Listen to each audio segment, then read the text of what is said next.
Vamos a iniciar esta jornada con nuestro primer panel de conversación, muy importante, en el que vamos a hablar sobre los desafíos en los negocios de infraestructura en Chile, sus impactos económicos y financieros del cambio climático, considerados desde la perspectiva financiera, clave, muy estratégico.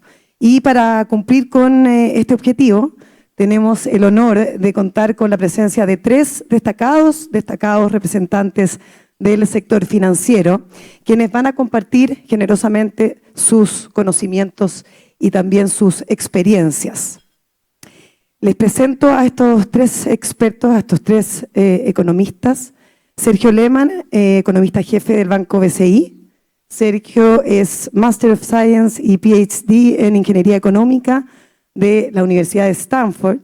Es además ingeniero civil industrial y magíster en Economía en la Universidad de Chile. Asumió como economista jefe del BCI bien temprano, en 2014, y desde 2001 hasta ese año se desempeñó como gerente de análisis internacional del Banco Central de Chile. Fue representante del Banco Central en el Consejo de Cooperación de las Economías del Pacífico y en las negociaciones para acuerdos comerciales con Estados Unidos y con Europa. También vamos a presentar a Jorge Zelaibe, economista jefe del Scotiabank. Jorge es economista jefe del grupo Scotiabank Chile y además profesor adjunto de la Escuela de Negocios de la Universidad de Chile. Es ingeniero comercial, magíster en finanzas de la Universidad de Chile y PhD en economía de la Universidad de Nueva York. Trabajó también en el Banco Central de Chile por 12 años y previo a su regreso a nuestro país en la División Internacional de la Reserva Federal entre 2003 y el año 2004. Actualmente es miembro del Comité Tributario de la SOFOFA y del Comité de PIB Tendencial. Y por último a Mateo Ugas, Managing Director de Goldman Sachs. Mateo es el responsable en Nueva York del mercado de emisiones de deuda para América Latina de Goldman Sachs. Peruano de nacionalidad, estudió en el St. Mary's University y en Columbia Business School para luego entrar en el banco donde se ha desempeñado ni más ni menos que los últimos 15 años. Primero como analista, donde estuvo poco más de 3 años, luego como asociado por otros 3 y más tarde como vicepresidente durante 5 años hasta llegar a transformarse en director, donde ha permanecido los últimos 4 años. Así es que les doy un aplauso todos juntos, por favor, para recibirlos en esta conversación. Bueno, gracias por estar aquí hoy y por compartir, como decíamos, toda su trayectoria, conocimiento. Vamos a tener una conversación muy interesante, sobre todo en esta semana, después del lunes negro, que hemos vivido y que se sintió no solamente en Chile, en todas partes del mundo. Hemos tenido efectos bien importantes, varias repercusiones profundas. Y me gustaría partir contigo, Sergio, saber cuál es tu impresión de la actualidad económica mundial y, por supuesto, también poner un foco en Chile. Muy bien, primero que nada, muy buenos días. Muchas gracias por la invitación. La verdad que es un placer estar con ustedes y poder compartir algunas de las visiones. Precisamente, digamos, en un momento donde estamos viendo mucha volatilidad, de alguna forma estamos viendo cómo la economía en general, a nivel global, en Estados Unidos, se va ajustando y va, de alguna manera, recogiendo las acciones que han tomado los bancos centrales en el mundo, particularmente en Estados Unidos, donde bien supimos, ¿no es cierto?, durante la pandemia generaron presión inflacionaria, fue necesario elevar tasas. Hoy día estamos en una suerte, digamos, de punto de inflexión, digamos, donde estamos viendo cómo efectivamente ese trabajo de la política monetaria está logrando un impacto. En tiempos de inflexión, parece que no está sonando muy bien, ¿no? No, sí, pasamos. Sí. Mejor que eso. Ahí sí, pero igual se ha escuchado bien. ¿Sí? ¿Se escucha bien? Bueno. Con un poco de interrupción. Hablo fuerte, así que yo creo que igual se van a escuchar. En tiempos de inflexión, efectivamente, hay ¿no es cierto?, cierta necesidad de acomodo de los mercados. Lo que vimos durante esta semana fue precisamente eso, digamos. En general, frente a alguna noticia, tienden a sobrereaccionar los mercados y van acomodándose en función de cómo se va, de alguna forma, digamos, alineando la actividad económica. Particularmente, ¿no es cierto?, en Estados Unidos conocimos los datos de mercado laboral, que fueron muy negativos, claramente por debajo de lo esperado. Eso generó cierto temor, pero al final, ¿no es cierto?, bien sabemos, los mercados tienden a sobrereaccionar, y en definitiva son los fundamentos los que en definitiva van marcando la evolución de los mercados. Probablemente son eventos que generan una volatilidad que se va a sostener, pero que, al menos en mi visión, no van a generar un efecto, digamos, muy disruptivo, digamos, hacia adelante. Hay una probabilidad de recesión o una desaceleración más abrupta en Estados Unidos, pero yo no estoy viendo nada dramático, digamos, hacia lo que viene. Ya, igual siempre uno pone el ojo en Chile, Jorge, y quería preguntarte cómo se ve parado nuestro país, que si bien es un mercado más chico, tiene, bueno, varias industrias que sus ingresos son muy importantes, lo que pasa en Latinoamérica, también en Chile. En ese sentido, en toda esta tormenta que está ocurriendo, ¿cómo se percibe nuestro país, nuestra economía? Mira, yo de Chile creo que hay una visión bastante localista respecto a cómo están los riesgos en Chile. Hay una visión de que la inversión no está fluyendo en Chile, sobre la cual tengo algunos matices. No estoy totalmente de acuerdo con eso. Creo que hay sectores en los cuales la inversión está fluyendo bastante bien. Hemos sido capaces, minería, está bastante bien, hay bastantes proyectos que están entrando en el pipeline. Hace muy poco el Abra acaba de anunciar 7.500 millones de dólares. Hace un año atrás BHP anunció 10.000 millones de dólares. Tenemos en energía todavía los últimos enviones en términos de inversión en el ámbito renovable, y todo lo que tiene que ver con obras públicas, donde el gobierno ha partido bastante bien en lo que es ejecución de inversión pública. Ha destrabado bastante eso y esperamos que ojalá esta cárcel que se piensa hacer, con todos los mecanismos de destrave que han anunciado, también nos apoye en que sean ampliados a otro tipo de inversiones. Pero volviendo al punto de si estamos o no blindados, Chile fue de los pocos países en el mundo, Chile fue el número 1 en términos de inyección de liquidez a las familias, a los hogares, a nivel mundial. En eso nos ganamos el top 1, 33 puntos del PIB, cuando nos juntamos los ingresos familiares universales y los juntamos con el retiro de fondos previsionales. Es decir, varios puntos por arriba incluso del apoyo per cápita que entregó Estados Unidos.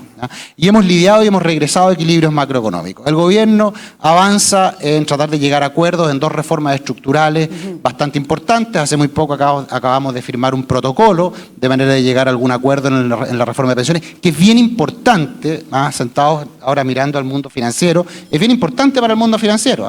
Es decir, la reforma de pensiones es un elemento que nos permite canalizar recursos hacia distintos sectores, hacia el sector infraestructura, entre otros. Partimos con una reforma tributaria que pretendía recaudar 5 puntos del PIB, nos movimos a 4,2 puntos del PIB, nos movimos a 3,7 puntos del PIB, 2,7 puntos del PIB, hoy día estamos hablando de una reforma tributaria que intenta recaudar 1,47 puntos del PIB. Es decir, se han ido moderando las reformas estructurales. Pasamos por un periodo de altísima incertidumbre, probablemente de los pocos países en el mundo que lidiaba con 2 procesos constitucionales fallidos entre medio de la pandemia, y hemos logrado recuperar equilibrios macroeconómicos. Estamos hoy día navegando en un escenario internacional, como mencionaba Sergio, desafiante. Aparentemente hay camino hacia una desaceleración, ojalá un soft landing en Estados Unidos, un soft landing, que sea una desaceleración suave. ¿Chile está blindado? No, no está blindado. Nunca lo ha estado. Tenemos un nivel de reservas algo inferior, reservas internacionales. Tenemos una política monetaria que finalmente se ha ubicado en un nivel relativamente razonable. Hemos controlado nuestro déficit fiscal. Estamos camino a, por lo menos, concluir algunas negociaciones políticas de reformas estructurales. Y cíclicamente sí estamos débiles. Cíclicamente estamos débiles, estamos con mucho trabajo pendiente en el mercado laboral. Sin duda, mucho trabajo pendiente en el mercado laboral. La economía va camino a un crecimiento más cercano al rango de 2 a 2,5 este año. La inversión va a tener una expansión muy leve este año, si es que la tiene. Los factores climáticos han sido importantes, y es un tema importante también a mencionar. Mayo y junio nos pasaron la cuenta. Esos crecimientos tan bajos en alguna medida también se deben a factores climáticos, que, como ustedes bien saben, están ligados a todo este ajuste climático global. Bueno, interesante cuando menciona el tema del cambio climático, porque para los proyectos de infraestructura, por supuesto que también es una variable que se tiene que considerar. Pero antes de entrar de lleno al tema específico de cómo se incorpora todo el tema verde, digamos, en los negocios, me gustaría preguntarte, Mateo, una pregunta más general, pero no por eso menos importante. ¿Cuál es la visión que ustedes tienen desde la banca de los proyectos de infraestructura en Chile en general? Algo hablaba Jorge también de el potencial que tiene, pero me gustaría específicamente preguntarte como por esa visión general. Sí, te diría, antes de hablar de infraestructura en particular, la banca ve cómo está el país, ¿no? Y creo que el país, como han comentado Sergio y Jorge, está en una buena situación. Creo que de una mirada internacional, algunos de los ruidos o potenciales problemas o preguntas que tenía el mercado financiero internacional se han solventado en los últimos años. La discusión de la nueva constitución es uno de ellos que causó mucho ruido en el exterior. Pero cuando vemos la situación de Chile hoy día, desde el punto de vista de riesgo país, hoy día abrimos a 65 puntos base, no es muy distinto donde estuvo Chile todo el 2019 y por debajo donde estuvimos 2020, 2021 y 2022. ¿No? Entonces, la percepción internacional de Chile sigue siendo muy positiva, sigue siendo probablemente la jurisdicción con mejor performance y con mejor visión de riesgo que tenemos en toda América Latina. Y después de lo que ha pasado en Europa y en Asia, probablemente mercados emergentes en total. Luego eso haces el doble clic para bajar de riesgo país a la infraestructura y cambia sector por sector y activo por activo, pero en general sigue siendo muy atractivo los sectores en los que está ISA, lo que es transmisión, el sector de energía, los sectores dolarizados siguen teniendo muy buena visión. Obviamente hay discusiones en la distribución, como ha pasado en los últimos días, hay discusiones de la regulación, el PEC, el tema de generación, pero dentro de todo el sistema como tal, lo hemos visto en 2 emisiones que ha hecho AES Chile en el mercado internacional este año, las discusiones del fondeo de Colbún, la transacción que hicimos para ISA Interchile hace algunos años, vi Aquiles hace unos momentos, que fue muy exitosa. Y creo que la parte de dólares y el fondeo en dólares está ahí, y lo vamos a hablar creo más adelante. Donde se ha apretado las condiciones es en los activos en pesos, ¿no? Porque el financiamiento local está siendo más apretado. Creo que el mercado local se ha reducido de tamaño y el financiamiento en pesos no es tan atractivo para el mercado internacional, porque las tasas son más bajas, ¿no? Y cuando sales a competir en dólares, Chile contra Colombia, contra Perú, contra México, contra Brasil, en dólares se ve muy bien. Cuando pasas a pesos, después del performance de la moneda, estás compitiendo contra México, Brasil, que pagan tasas 10, 11, 12. ¿No? Chile paga 5, 6, 7. Colombia paga 13, 14. Perú paga 7, 8. Entonces, creo que donde hay un poco más de cambio ha sido en los activos en moneda local, que ahora tienen financiamiento más escaso de lo que teníamos hace 4 o 5 años. Bueno, vamos a entrar de lleno al tema específico, pero antes quiero hablar del contexto en general de lo que está ocurriendo en el mundo con este terremoto de las empresas tecnológicas y la duda de la relevancia, por ejemplo, de la inteligencia artificial en el futuro, que ha generado, como decía Sergio al principio, harta volatilidad en los mercados. En ese sentido, me preguntaba si se abría una nueva posibilidad para los negocios pensados más a largo plazo, que pudiese ser también una oportunidad para industrias como esta. Sergio. Yo creo que efectivamente hoy día la inteligencia artificial, las nuevas tecnologías están generando cambios importantes en la forma en la cual muchas empresas están enfrentando los desafíos que vienen por delante. Todavía no existe mucha claridad o un juicio bien formado respecto a cuál podrá ser el impacto de las nuevas tecnologías de inteligencia artificial. Es cierto que la están incorporando, todavía un tanto prematuro. Existe de todas maneras cierta percepción de que particularmente en el mundo desarrollado esto va a generar, particularmente en Estados Unidos, donde hay una capacidad de absorber esos nuevos desarrollos, una formación, digamos, tal vez, ¿no es cierto?, a nivel educativo, donde también, ¿no es cierto?, hay una capacidad para el manejo de esas nuevas herramientas mucho más potente que en otras economías.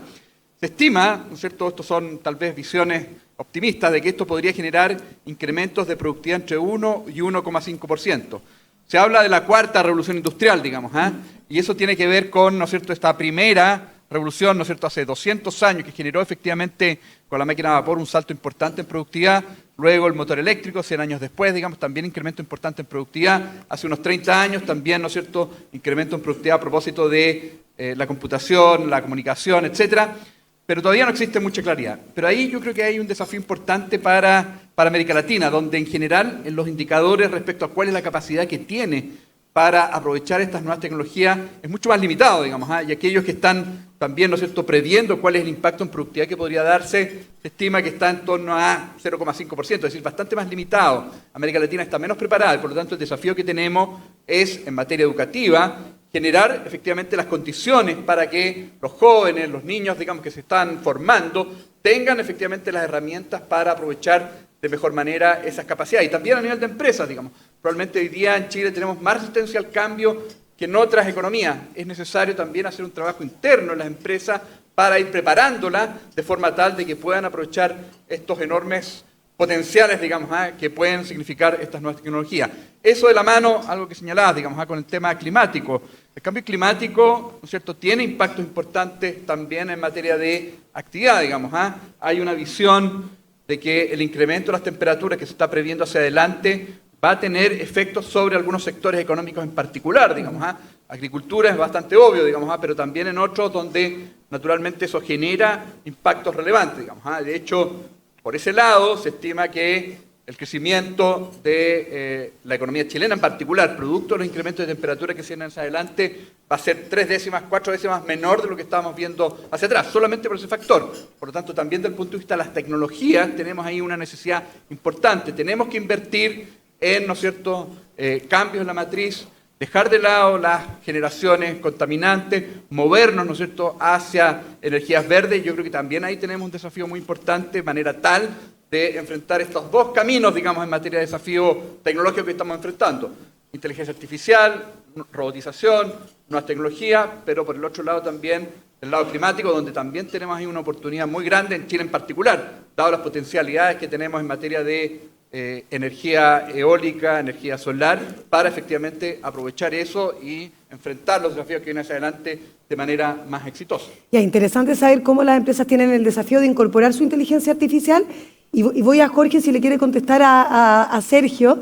En el sentido, yo hablaba más bien de cómo tal vez el hecho de la volatilidad en otros mercados, en otros sectores, puede ayudar a abrir inversiones en esta industria en específico.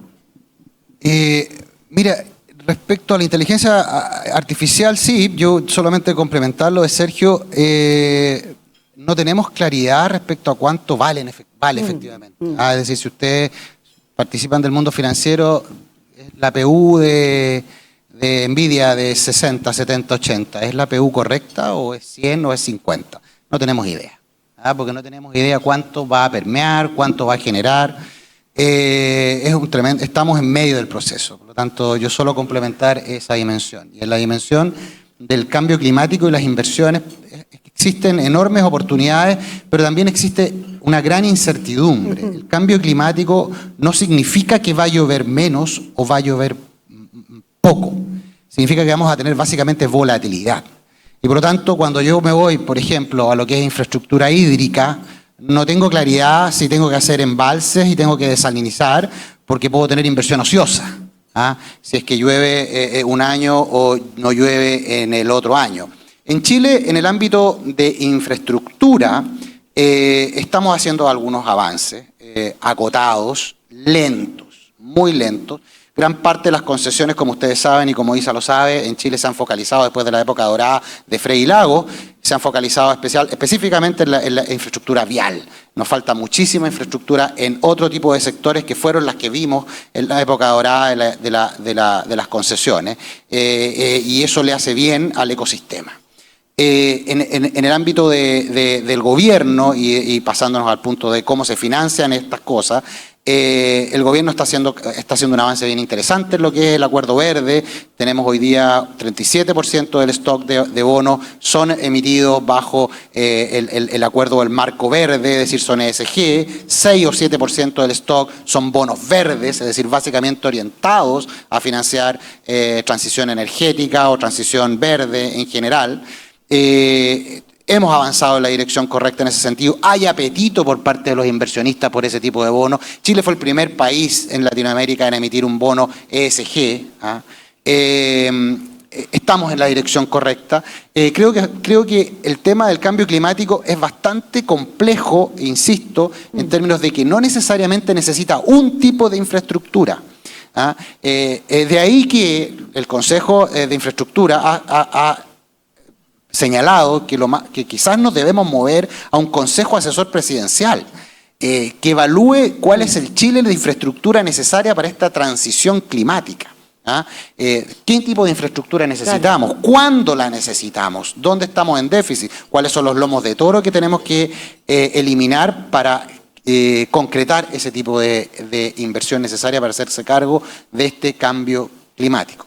Ya, qué interesante todos los retos y desafíos que se vienen, sobre todo pensando en esta industria. Bueno, en todas las demás la transición hacia una economía verde es desafiante, compleja, urgente.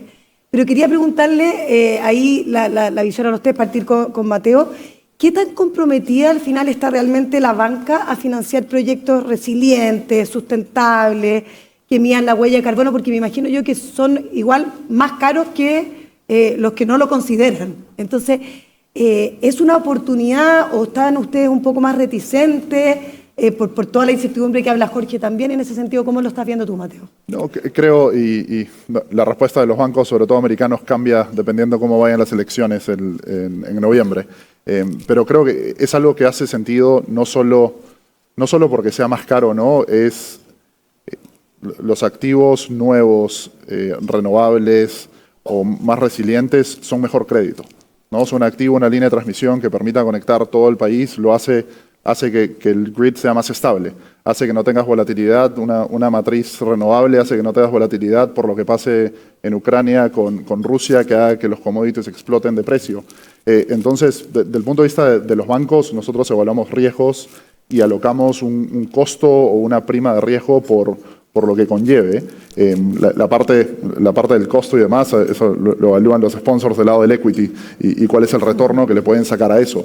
Pero creo que la visión más pragmática que tenemos en la banca es ESG o la transición económica, la transición climática, no tiene que ser visto como un costo, ¿no? Tiene que ser visto como una oportunidad a la que se puede sacar rentabilidad y blindar y proteger activos que tienes, ¿no? Estaba revisando algunos reportes que se escribieron en los últimos años y S&P publicó que el costo anual desde ahora hasta el 2050 por la volatilidad que hablaba Jorge puede llegar a ser de 3.3% de los activos de cada compañía, porque tienes volatilidad hídrica, tienes volatilidad, tienes incendios, tienes viento, tienes cosas para las que no estás preparadas y el costo de mantener eso y las primas de seguro van a ser mucho más caro de lo que es la inversión de hacer la transición.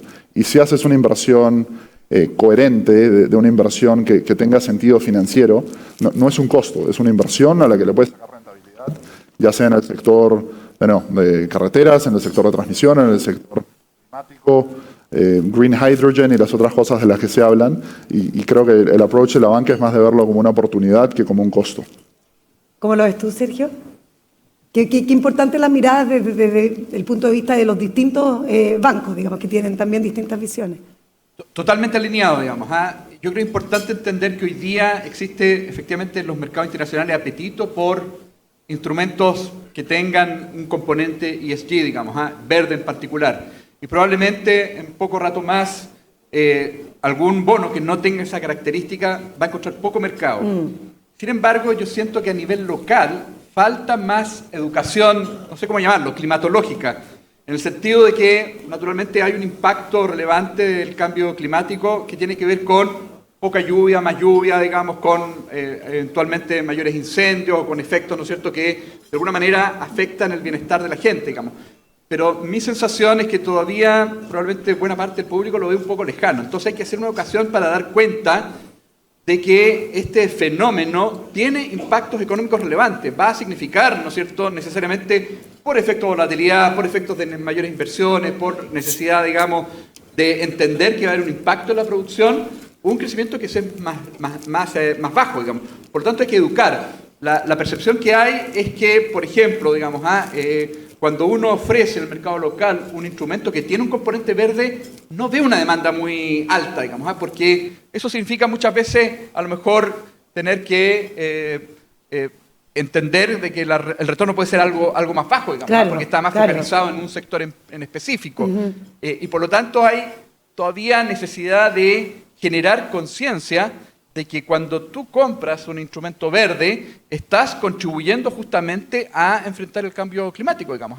Y creo como que falta, incorporas otras variables en el fondo. por cierto, digamos, y por lo tanto falta mayor educación, falta, ¿no es cierto?, entender que más allá, ¿no es cierto?, lo que vemos día a día en materia de lluvias o en materia, ¿no es cierto?, de temperatura, hay un componente económico que es importante que entendamos que nos pega, que nos afecta, y que por lo tanto tenemos que contribuir todos de manera tal de enfrentar este fenómeno hacia adelante. Se estima que de aquí al 2050 las temperaturas van a ser entre 1 y 2 grados más dependiendo de las acciones que hoy día tomemos, digamos. Y por lo tanto las acciones que hoy día tomemos van a ayudar o no a mitigar justamente la trayectoria de crecimiento que vamos a ver hacia adelante. Y creo que en general no existe mucha conciencia de eso. Chile adoptó, como buena parte de los países del mundo, un compromiso con emisión neto de carbono, digamos, al 2050, pero eso hay que llevarlo a la práctica, digamos, Claro. y hay que hacer tareas, digamos, y hay que hacer, ¿no es cierto?, no sé, desarrollos que efectivamente avancen en esa dirección. PCI está comprometido también, digamos, también tomó como propio ese mismo compromiso, y eso significa también, ¿no es cierto?, tener una maquinaria, digamos, o un negocio que tenga justamente, digamos, un objetivo que vaya en esa dirección. Y creo que todos los actores tenemos una responsabilidad en eso, digamos, y por lo tanto hay que trabajar justamente con ese propósito. Ya, me gustaría saber tus opiniones, Jorge, y considerar, introducir ahí los impactos económicos y financieros derivados de la adaptación al cambio climático, pero considerados obviamente desde la perspectiva financiera. Mira, yo voy a complementar para darle algunos datos que tengo aquí en mis notas. 37% de los bonos que tenemos actualmente en stock, de este 41% de deuda sobre PIB, son bonos ESG. 6% son bonos verdes. Chile es uno de los países que tiene mayor número de bonos emitidos ESG. Y el 40% lo tienen inversionistas extranjeros. Efectivamente hace falta un poquito más de educación respecto al apetito de inversionistas locales por esos bonos, porque los inversionistas extranjeros efectivamente sí tienen mucho apetito. Hay una diferencia muy grande entre el inversionista extranjero respecto de cómo se mira localmente. Generalmente llegamos un poquitito más tarde, ¿no? Da la impresión de que necesitamos efectivamente tener un poquito más de conocimiento de la importancia de este tipo de inversión y de financiar este tipo de inversión. Y los bonos verdes, estos famosos bonos verdes se van en transporte, en eficiencia energética y en uso de suelos. Básicamente ese es el 6% de stock que tenemos hoy día de bonos verdes. Tú me preguntabas si es que hay adicionalmente, perdona, la segunda pregunta era... Como impactos derivados de la adaptación al cambio climático, pero en términos financieros. Uno siempre se pregunta si la banca, cuando le ofrecen dos proyectos distintos, ¿por qué apuesta por uno o por otro si no pueden financiar todo?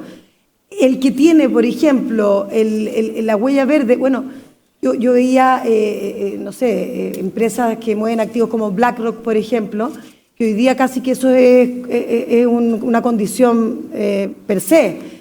Yo no sé, la banca chilena, bueno, también americana, cómo eligen en esos proyectos y si, por ejemplo, le plantean dos proyectos concretos, uno que tiene esta adaptación al cambio climático, que puede ser tal vez un poco más costoso, ¿dónde se apuesta, digamos? A ver, la apuesta es multidimensional, pero no te quepa duda que hoy día la banca está privilegiando desde el punto de vista de la responsabilidad social empresarial. Y ustedes lo pueden ver abriendo el diario, cuando abren un banco que colocó o ayudó a colocar cierto instrumento, que es un bono con responsabilidad social empresarial o es un bono verde. Es decir, la banca sí está preocupada de ser canalizador e instrumento para colocar y financiar proyectos de esas características, porque tienen no solo un valor material para el inversionista que los hace, sino que también un valor reputacional. Y acuérdense que el valor reputacional tiene valor. Es clave, claro.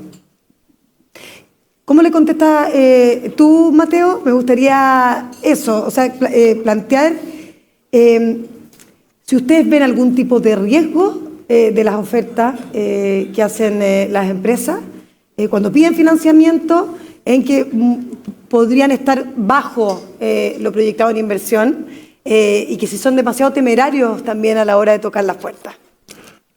No, creo que no son muy temerarios a la hora de tocar las puertas y tampoco creo que hay suficientes bancos en el mundo que estamos tocando las puertas al revés, entonces va por ambos lados.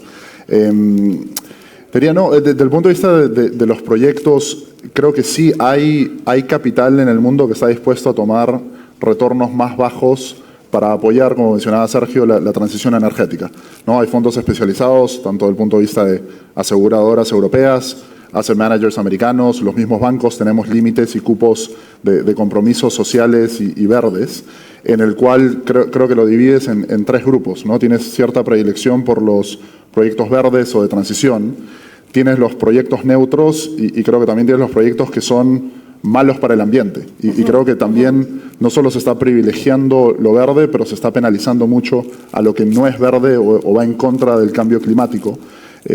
Pero desde el punto de vista de oferta y de proyectos, el déficit de infraestructura básica es brutal en la región, es en Chile, es en Perú, es en Colombia y es en el mundo de mercados emergentes, también lo es en Estados Unidos.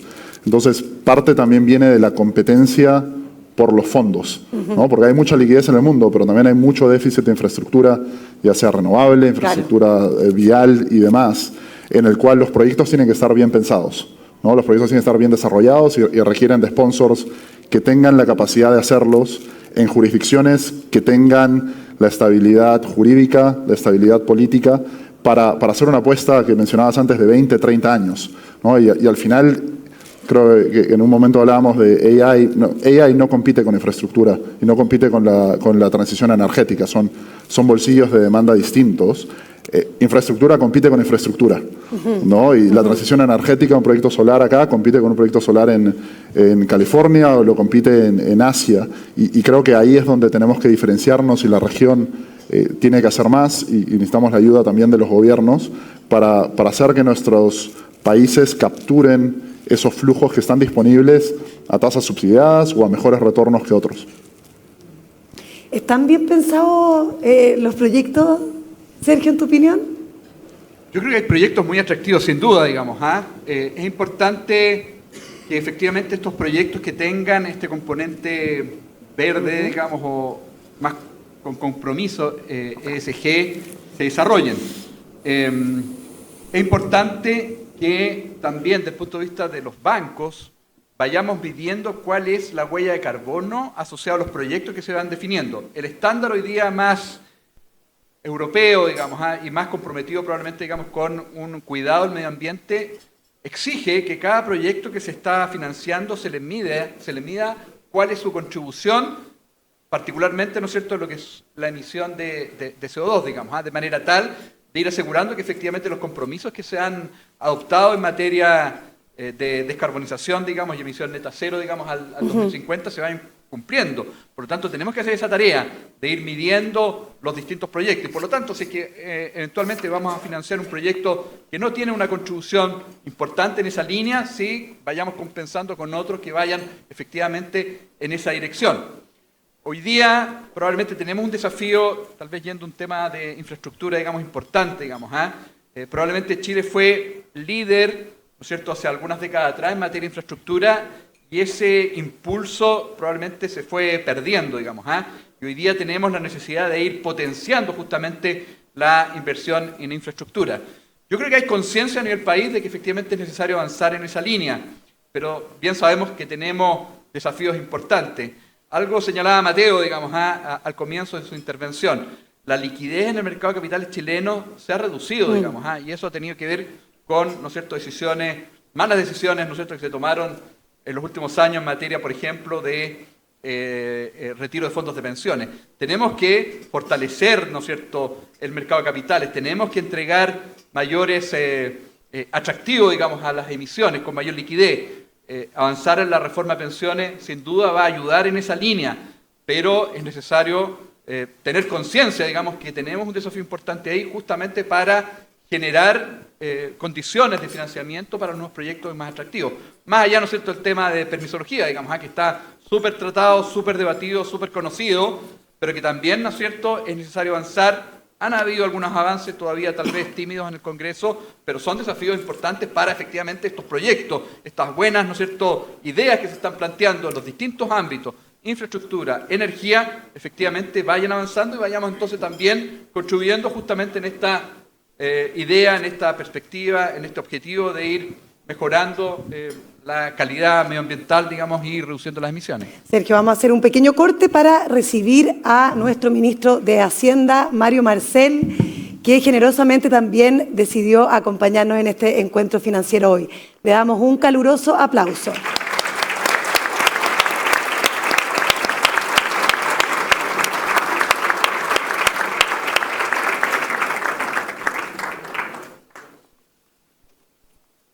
Gracias, ministro, por estar acá.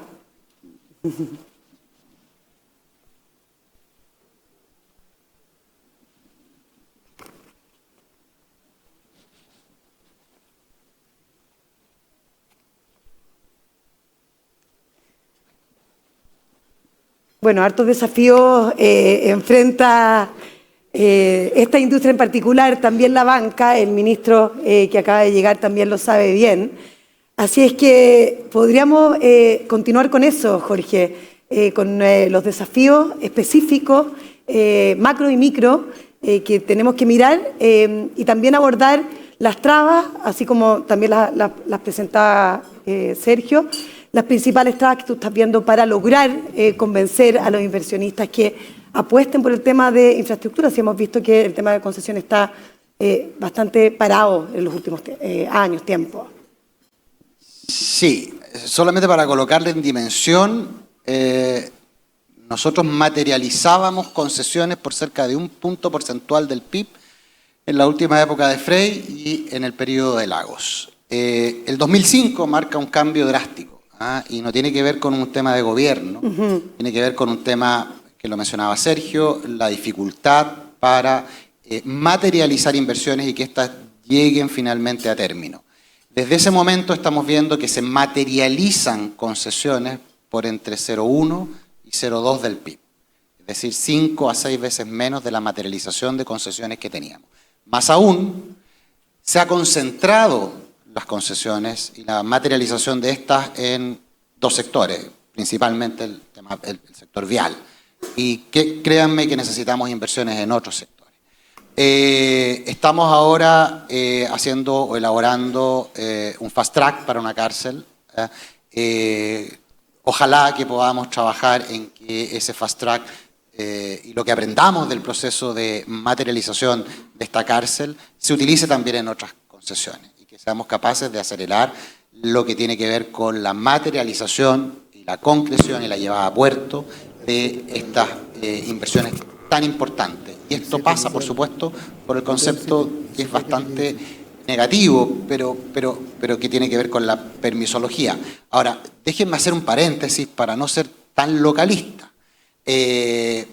Hay una gran autoflagelación respecto a que la inversión en Chile anda muy mal. Pero cuando uno mira la inversión en el mundo anda bien parecida. De hecho, hasta mediados del 2023, la inversión comparada, como se debe comparar, ajustada estacionalmente, el nivel, Chile no destacaba, ni tampoco estaba en la parte baja del desarrollo de la inversión de los últimos 5 años. Pobre, sí, pero en todas partes bien pobre.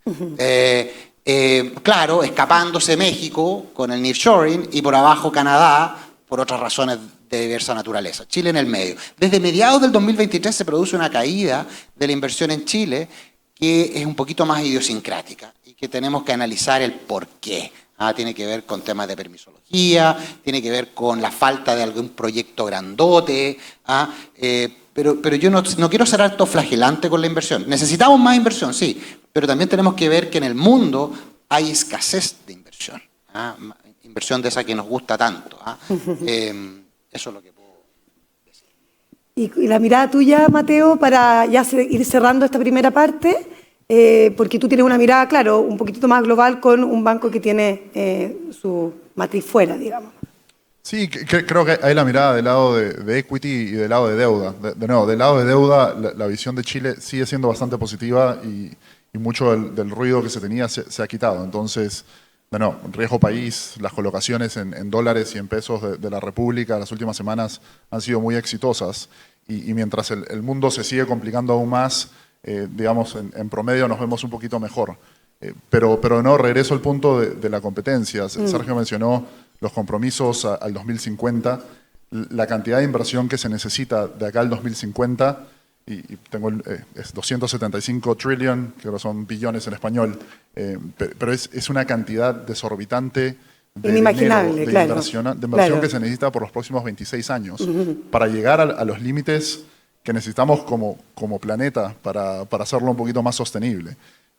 Y eso va a generar competencia, ¿no? Y todo lo que podamos hacer como sponsors, como bancos, como gobierno y demás, para atraer parte de ese capital acá y desarrollar los proyectos, porque se van a tener que hacer y se van a tener que hacer, y ese cambio de los países que van a tener ese siguiente salto de crecimiento, también como comentaba Jorge, de mover los proyectos y el GDP para arriba, viene de estar preparados y de tener proyectos que sean atractivos desde el punto de vista de la deuda, desde el punto de vista del equity, desde el punto de vista social, desde el punto de vista político, desde el punto de vista legal, y que puedan desarrollarse de esa manera. Entonces creo que tenemos una oportunidad y una estabilidad de nuevo, política en este país en comparación a algunos de los países del vecindario. ¿No? Yo siendo peruano, tenemos elecciones en el 2026 que van a ser divertidas como siempre, que Chile parte de una mejor base que el resto y tiene una oportunidad de poder desarrollar e invertir mucho más por los recursos eólicos que tiene, los recursos solares, los recursos naturales, la minería, el litio y demás cosas que hacen una jurisdicción única para atraer más capital y expandirlo. Oye, ha sido súper interesante escuchar estas distintas miradas y además ver que no es todo tan negativo como de repente uno cree, sí, con muchos desafíos, muchos retos y para la industria de ustedes también. Así que les voy a dejar ahora, ya no les voy a hacer más preguntas, les voy a dejar 3 minutos a cada uno para que entreguen, partamos por ti, Jorge, el mensaje que consideren más importante para nuestra audiencia. Primero, yo quiero reafirmar una idea que Chile pasó por un periodo de incertidumbre política y económica probablemente ranqueada en el periodo temporal muy importante. Tuvimos dos procesos fallidos constitucionales, estuvimos en medio de una pandemia, realizamos retiro de fondos previsionales e ingresos fiscales universales que llevaron a que fuéramos el país número 1 en el mundo en términos de inyección de liquidez per cápita, incluso por sobre Estados Unidos, y hemos logrado recuperar equilibrios macroeconómicos relevantes. Estamos preocupados que la inflación 4.2, 4.3, sí, pero estamos preocupados por un punto más de inflación sobre la meta. Tenemos un déficit fiscal que ha sido controlado, tenemos un path de equilibrio de deuda sobre PIB de 40-41% del PIB, que se lo quisiera cualquier país desarrollado. El gobierno ha sido capaz de encaminar 2 reformas estructurales, acabamos de firmar un protocolo con una visión que se trata de llegar a consenso hacia principios del próximo año. Es decir, hemos decantado niveles de incertidumbre, no estoy diciendo que estamos en niveles basales de incertidumbre, pero estamos con niveles de incertidumbre mucho más bajos que en muchos países del mundo. Por lo tanto, están dadas las condiciones para que la inversión vuelva, están dadas las condiciones para que la inversión privada de residentes vuelva, porque se ha producido una especie de crowding out, un desplazamiento de inversión de extranjeros sobre la inversión de residentes. Creo que lo que necesitamos es que los residentes vuelvan a invertir y veo apetito por parte del gobierno, veo apetito por el ámbito político para que eso sea así. Y veo cada vez menos lomos de toro para que esa inversión se concrete. Mira qué interesante. Sergio, ¿tú compartes la visión de Jorge? Sí, la comparto. Yo creo que como país tenemos tremendas oportunidades, tenemos un potencial en materia energética verde muy significativo. Yo creo que hay un atractivo para todo el mundo para efectivamente, digamos, mirar a Chile como una región, digamos, que tiene un potencial enorme en ese ámbito. Tradicionalmente también tenemos un potencial importante en el lado de minería. El cobre en particular va a seguir jugando un rol muy importante a propósito, ¿no es cierto?, de las nuevas tecnologías y lo que viene en materia de desafíos, en materia más de nuevas tecnologías, digamos, y nuevas herramientas que hoy día el mundo está viendo hacia el futuro. Efectivamente, para poder avanzar y aprovechar justamente esas oportunidades es importante los consensos, los acuerdos. Hay señales positivas en lo último. Creemos que sin consensos, sin acuerdos, es muy difícil avanzar. Da señales, ¿no es cierto?, de mayor estabilidad política, da señales, ¿no es cierto?, de una mirada común hacia el futuro. Esa es la clave justamente para poder avanzar. Es necesario, ¿no es cierto?, y aquí el ministro bien lo sabe, digamos, y lo escuchaba justamente en la mañana en la radio, de que es urgente el tema de reforma de pensiones, no solamente desde el punto de vista de la necesidad de mejorar las pensiones en Chile, sino que además porque eso permitiría profundizar el desarrollo del mercado de capitales y por esa vía también dar un impulso a la inversión. Creemos que tenemos desafíos, tenemos todavía, ¿no es cierto?, tareas que ir, ¿no es cierto?, enfrentando hacia lo que viene, pero las oportunidades están ahí, digamos. Entonces, pongámonos de acuerdo, busquemos consenso y eso va a permitir, por cierto, digamos, alcanzar los objetivos que no hemos definido. A nivel de América Latina, en la misma línea, digamos. Yo creo que puede ser también una señal importante para otros países de que necesariamente la forma de avanzar justamente, digamos, es a través de este camino. Bueno, poner esa mirada de por qué es tan importante la reforma previsional, además después de discutir por sobre más de una década, digamos, que esté interesante que estemos a puertas de votar esa reforma ya en el mes de enero que el ministro dio la noticia ayer. Mateo, te escuchamos. Sí, creo para atar a lo que hablamos al principio y qué pasó la semana pasada con la data de empleo en Estados Unidos, cuando la economía americana cambia de estar preocupada por la inflación, ¿no?, y ahora hablar de recesión o estar preocupada por el crecimiento, creo que es otra señal de que los fondos van a estar ahí. El exceso de liquidez estructural en Estados Unidos y en los mercados desarrollados se mantiene. Y sobre todo con el foco que va a haber ahora de potencial hard landing o soft landing, el foco va a estar en crecimiento, ¿no? Y crecimiento va a significar que hay más apetito por proyectos, hay más apetito por hacer capital y hay que buscar la manera de que sea acá. Desafiante todo lo que se viene. Bueno, les agradecemos a los tres por sus valiosas contribuciones, por todas estas señales claras que están dando sobre la base de la buena salud, también de la relación escuchada entre la banca con las inversiones sostenibles. ISA también está en ese camino. Y bueno, les tenemos ahora aquí un regalo y son totalmente bienvenidos a quedarse, a escuchar al ministro y las otras conversaciones también. Así es que muchas gracias, le damos un fuerte aplauso.